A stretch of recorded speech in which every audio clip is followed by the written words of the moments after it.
All right, let's get it. Top 10 2027 prospects.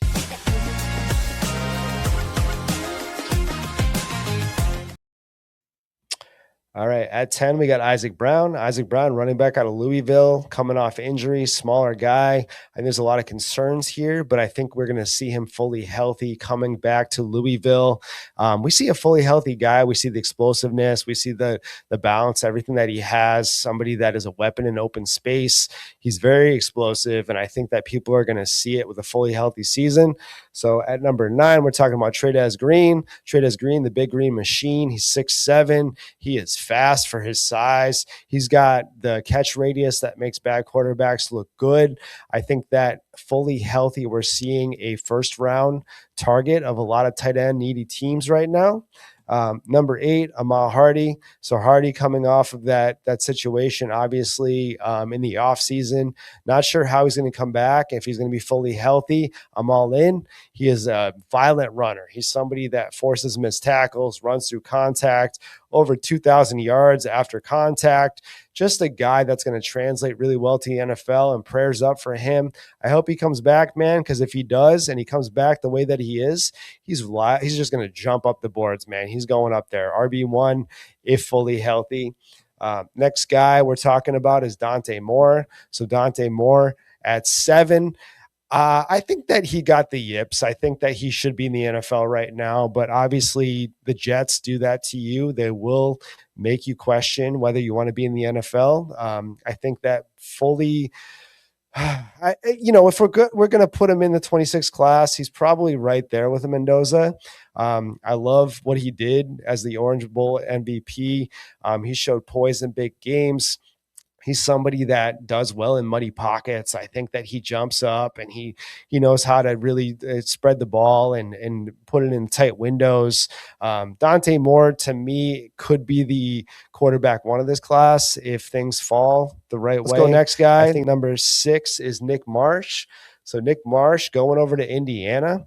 I just see this as a monster move, hitting the portal, going to Indiana as a boundary guy. He's got that.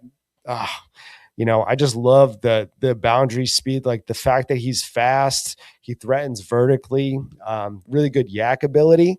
He's going to translate. So I think that this is going to be a big year for him. It's going to really improve on his stock. Number 5, Jadan Baugh is probably in the conversation for RB1. I think this race is open for a lot of guys. I think it's a 3-headed race right now, and anything can kind of play out the way that it does. But Jadan Baugh, to me, is he's got that lead back frame. He never fumbles. We're talking about somebody that closed out last year on fire, runs behind his pads, contact balance.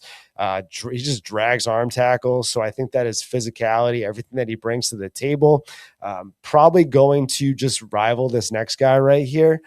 So number 4, Kewan Lacy. So Lacy coming out of Ole Miss, he's really just going back into the same situation. He dominated last year. We're talking about over 1,500 yards, 24 touchdowns. I mean, just a monster year. And I think that he repeats this. And I think that if he does repeat it, there's no question that he's RB1 of this class. Next guy, I think you've been seeing clips of him all over the place. He's my number 3 guy. He's Cam Coleman. He's a long, fluid boundary guy. He can contort his body. He can catch it in the air. He can change motion. He can do everything. I think that he's going to be a guy that everybody falls in love with in the NFL.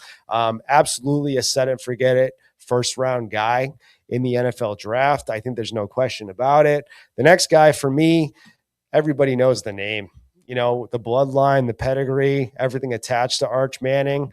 I have no idea if he's coming out, but if he does, he's probably going to be the first quarterback taken off the board. I think that we're talking about somebody that has that rare athletic ability. He can rush. White Boy's got some motion. He definitely has the ability to flush. And I think that there's so much room for improvement with this guy. And I think that the name alone, obviously I see a lot to his game. I think the processing, I think the leadership, everything really attaches to a QB1. I think that everything, the way that he finished too. So there's a lot of promise there. I think you're ultimately saying this guy can be him. And we're going to see it this year. If he can be him, this is where I'm going to have him at 2. And number one's no surprise to anybody.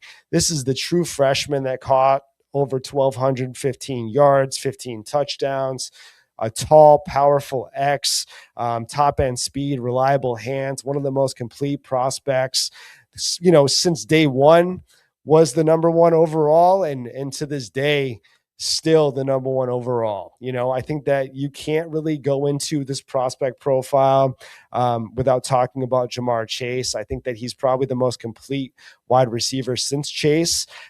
There's no question that he's going to be the 101 in the draft. He would have to do something absolutely dramatic this year.